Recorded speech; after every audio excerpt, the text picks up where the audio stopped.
Many of you might have had New Year's resolutions to lose weight. Were you able to stay on track, or did you fall off the wagon like I did? And we're only a couple weeks into January. Right now joining me, we have Dr. Elizabeth Easton. Thank you so much for joining us today. Absolutely. So I know a lot of people, the new year starts and they say, new year, new me. That's a phrase that we hear a lot. And why can it be harmful to make these quick changes or resolutions for a new year? I think resolutions themselves are not bad. They're human nature to want to grow and change and become our best selves. But I think when they come from a place of self-criticism instead of self-love and running to already recognize what we bring into the world, then they can head into extreme directions.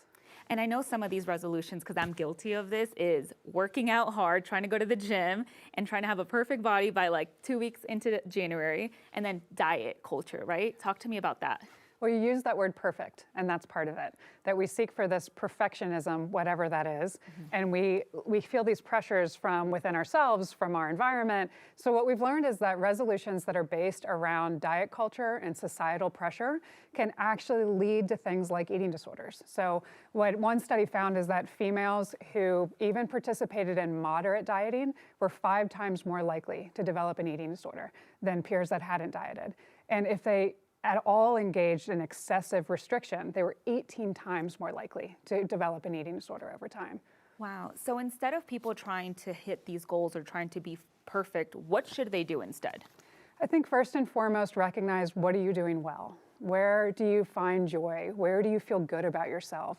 We want to build off of that instead of where am I failing or where am I broken? So I think starting with those kind of resolutions, those intentions, and also finding things outside of just weight and body. You know, when do you feel like your best self, the most calm, the most engaged in life? Do more of that. Yeah. Set that in resolution. Activities and meditating, all that good stuff. Yeah.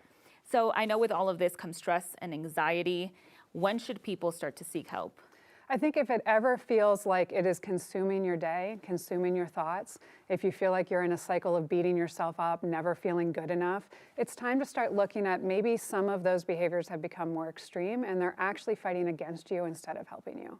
Is there anything else that you see around this time, January, of New Year's resolutions that people might be doing instead of the diet culture that we just talked about? Anything else?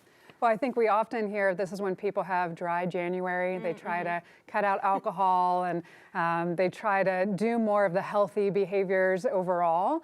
And all of that is good. But I think it's ultimately we're looking for gradual change. So do a little more of the good, do a little less of what may be harming you, and just check it out. Does it feel better? Stay mindful in that process of change. Thank you so much for joining us today. We're going to be